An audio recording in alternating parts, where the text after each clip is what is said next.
Chapter 3 Emo God Dude. Watch out, Phil snapped. I'm driving here. He steadied the truck, but they'd almost swerved into the ditch on the side of the road. I'm sorry, but look, Hector said, pointing to the statue of Hades in the town square. What's so important that you almost made me crash? Phil said with a scowl, squinting toward the park. I don't see anything. Over there. Can't you see it? That tall statue in the middle? Hector leaned forward for a better angle, but everything looked normal again. The statue of Hades was just a statue. There were no blue flames, no fire, no smoke. Nothing. Hector blinked to clear his vision, but it didn't matter. There was nothing out of the ordinary, and now he felt silly for almost making them crash. Phil frowned. Yeah. Hasn't that dumb statue always been there? What's that guy's name again? Hades, Hector said, his heart still pounding. My eyes must have been playing tricks on me, he thought, feeling foolish. That was the only possible explanation.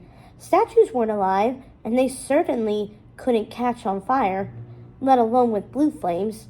They were made out of marble, for crying out loud. He was probably just stressed out about the upcoming race. Yep, that's the guy, Phil confirmed, steering them around the town square. The statues whizzed past their windows. Lord of the Dead, or Underworld, or something super emo like that. Who cares? It's ancient history. Literally, Phil snorted out a laugh. Clearly, he'd inherited their dad's annoying habit of laughing at his own corny jokes. That's right, Hector said, remembering the lesson. He rules over souls, right? I wonder what other crazy god powers he has. All the Greek gods had more than one power. It was one of the most interesting parts of learning about them. Let's see, Phil said, drumming the steering wheel to the upbeat rock song blaring on the tinny old radio. I remember something about potions or alchemy and something else. Oh yeah, fire. Wait, what did you just say? Hector asked, holding his breath. The emo god dude has fire powers? Phil said. Wow, he'd be fun to have at a family barbecue. Wouldn't even need a lighter, he chuckled again.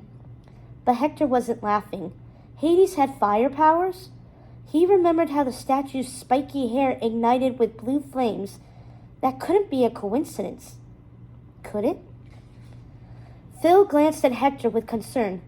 Hey, you look a little clammy. Sure you feeling all right? Yeah, I'm fine. Since when do you care about the Greek gods so much? Phil narrowed his eyes. I don't really care, Hector said, though he still felt unsettled. You're right, they're lame and boring. Totally ancient history. Okay, good, Phil said. That's my all-star. We can't have anything distracting you before the prelims. You have to qualify, remember? Yep, it's crunch time, Hector repeated what had been drummed into him every day for the last few weeks. That's right, Wonder Boy, Phil said in his best coaching voice. We've got to train hard if we're going to win. He paused and frowned. Trust me, dude, you don't want to end up like me, coming in a close second, always wondering, what if? That's why I'm so hard on you out there. Wait, you still think about your race? Hector asked, feeling curiosity prick at him. It seemed like an eternity since Phil had competed. Hector had only been a little kid back then. All the time, Phil said, setting his lips into a grim line. But you came in second, Hector said. That's really awesome. Awesome, but not good enough, Phil said with a sad shake of his head. His celery top hair flopped around. You only get one chance to win, and it's gone before you know it. But that was 4 years ago, Hector said, and you did the best you could. Did I really? Phil said, sounding uncertain. How can you be so sure? Because I saw you race, Hector said, thinking back to when he cheered his brother on from the bleachers with his family. You barely lost. For most of the race, you led the pack. Phil reached over and shut off the radio. Silence engulfed the car. Look, I know I don't talk about it much, he said, 'cause it's not easy to admit. But yeah, not a day goes by that I don't think about my race, or dream about it. Wow, You dream about it? Hector said. I thought I was the only one who ran races in my dreams. I even wake up tired from all that running in my sleep. Phil laughed a grim laugh. More like nightmares, he said. I replay the race in my head all the time, wondering if I could have done something different. Trained harder than last week, jumped a little higher, turned on the speed a little more toward the end. Or if it was just my bad luck that day, and I wasn't good enough to win. I came so close that I could almost feel the weight of the Zeus cup in my hand. So close, but not close enough. That's why I'm so hard on you on that field, my man. Hector felt that sink in. He couldn't believe how much Phil still dwelled on his second-place finish. As his brother droned on about the importance of focusing on his training, Hector closed his eyes, but he couldn't stop seeing the Hades statue in his mind. The blue flaming hair, the glowing yellow eyes, almost as if they were looking into Hector's soul. Stay focused, Phil yelled from the side of the field. He checked his watch and then smacked his clipboard. I'm trying my best, Hector shouted breathlessly, scaling a rope to the top, then leaping onto a narrow beam. Below him spanned the practice course, erected at the athletic field behind the school so that kids like Hector could train for the big race. Several different obstacles made up the course. Next up was a towering wall to scale, which always felt hard until he got to the other side and had to clamber down without falling. Then there was a series of ropes to climb, a pit to swing across, and netting to army crawl under. Suddenly, Hector wobbled on the balance beam, almost falling flat on his face. Stay focused, he told himself sharply, catching his breath at the last second. That was close. In the practice course, he would have only landed on grass, but in the real race there would be mud traps and more difficult obstacles threatening to trap him. The exact layout was kept a secret in order to make it harder. All the athletes could do was train and hope they were ready for whatever crazy things the race committee threw at them to trip them up. It wasn't like a normal race. It was much more challenging. Not only did Hector have to be swift, but he also had to be clever and nimble. He had to be able to improvise and think on his feet. Your best isn't good enough, Phil yelled back from the sidelines. Not if we're going to win the cup. Try harder, Wonder Boy. You don't want to end up like me, trust me. Hey, it's not as easy as it looks, Hector replied defensively. Or rather, it probably looked pretty hard. But actually, the racing the course was more difficult than it looked. The obstacles just kept coming at him, faster and faster, every time he practiced. Hector tried to focus and get past the balance beam. He was breathing heavily as he reached the wall and started climbing, his fingers finding the narrow handholds.